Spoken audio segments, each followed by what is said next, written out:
The Chameleon is the newest villain in the Kung Fu Panda franchise, the most powerful one, and also the least explored. She has a somewhat sad and confusing past that ended up shaping who she is today. The Chameleon has the power to transform into whoever she wants. She doesn't need to touch or even see who she wants to become. Just by imagining it, she can do it. But then why did she bring the villains from the spirit realm if the movie starts with her transformed into Tai Lung? Well, that's the thing. She can transform into anyone, but to actually have their skills and powers, she needs to steal their abilities personally. So right there, she already has two powers, the ability to take on someone's form and also the ability to steal and copy their powers. But let's get to the video itself, because there's a lot to talk about when it comes to this chameleon. Welcome to Cine lovers and to Juniper City, which is the Chameleon City. That's where she lives, in her massive palace that can be seen from anywhere in town. One detail I really liked about this character's choice is that they wanted the villain to be someone who could transform into anyone and take on anyone's powers, and the best pick was a chameleon, which in real life already has the power to camouflage itself, changing its color whenever it wants. So the choice of a chameleon wasn't random. It was the one that fit the DreamWorks concept perfectly. The chameleon is also the first female villain in the Kung Fu Panda movies, and she's a sorceress. To me, she's the most powerful one. Just having those abilities already proves how strong she is. Plus, she's fast, and that tongue of hers gave her opponents a hard time, including Tai Lung himself. But the chameleon's original idea wasn't to become a villain. She didn't want to go around stealing everyone's powers. She just wanted to become a kung fu master and follow her teacher's teachings. She never aimed to be the dragon warrior. She just wanted to be a master. But when she chased her dream and went to speak with several well-known kung fu masters asking for a chance, they all refused her. None of them wanted to train the chameleon, and the reason they all gave was that she was too small. Man, that was weird. What a huge plot hole. The chameleon was rejected by the masters for being small. Is Master Shifu big? Is Master Mantis big? Both are smaller than the chameleon, and they're still masters. Shifu is the best kung fu teacher China ever had. He was Master Ogui's right-hand man, the teacher of the Furious Five, and the mentor of Po, who became the Dragon Warrior. And yet, the chameleon was rejected. Mantis is an insect, tiny, fights like crazy, and is part of the Furious Five. So why was the chameleon rejected for her height? That makes no sense. To me, the script really dropped the ball there. Those are obvious details that anyone with basic knowledge of the franchise wouldn't overlook. But what does make sense here is your like on this video. Wanna know why? It's free, it supports the channel, and it doesn't even take 2 seconds. Thanks. So because she was rejected, she decided to take revenge, becoming a villain with the goal of stealing all the kung fu, all the powers from every master, so that no one would ever underestimate her again.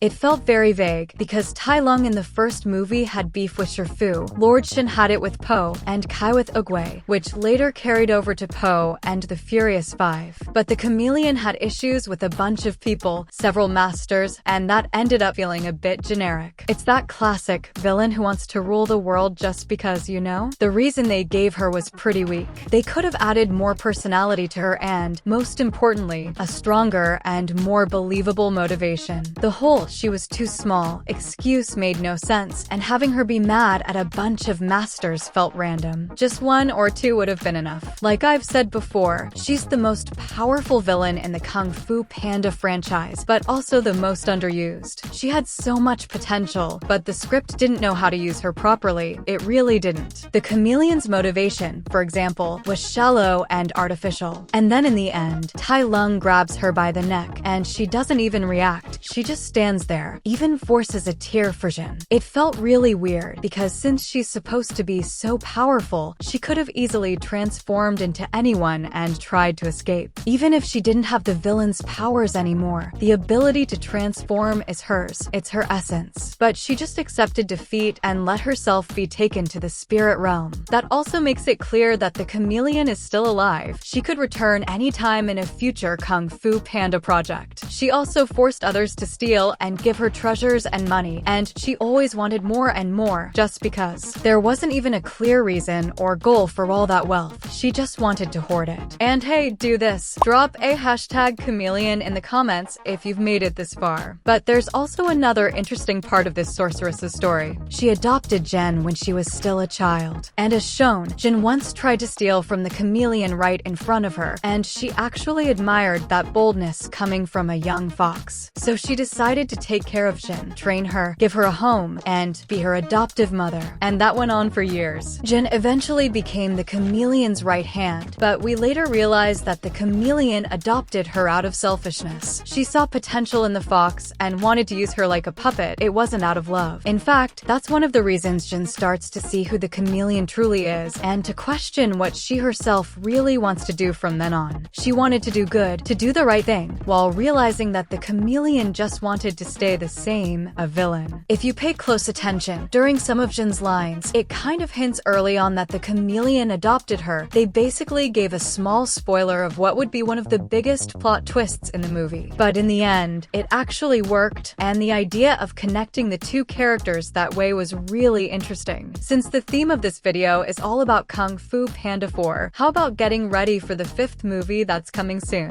That's right, in this video, I'll show you everything we already know about Kung Fu Panda 5. And here, you can also check out some bizarre deleted scenes from Kung Fu Panda. Thanks a lot for watching until the end, and I'll see you in the next video here on Cine Lovers.